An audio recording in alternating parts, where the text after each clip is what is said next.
Hand washing.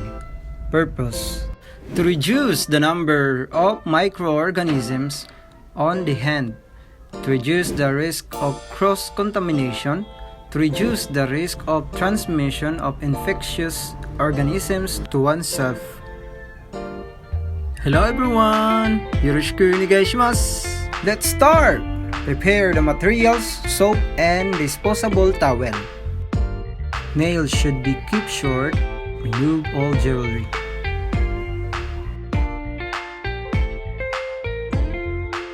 Do not touch any part of the sink.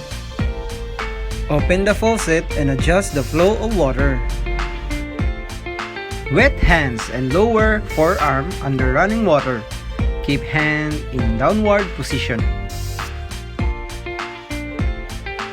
Get the soap and lather thoroughly. Rub hands palm to palm.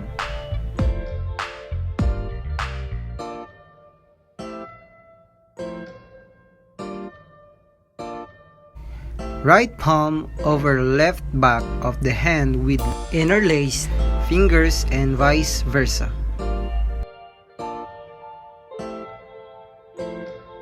Palm to palm with fingers interlaced.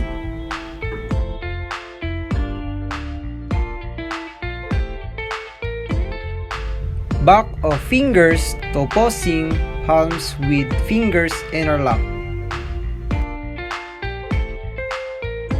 Rotational rubbing of left thumb, collapse in right palm and vice versa. Rotational rubbing backwards and forwards with clasped fingers of right hand in palm, vice versa.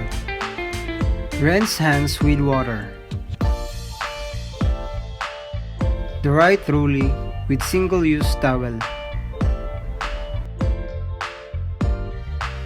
Use towel or tissue to turn off faucet. That's all. Thank you. Bye-bye.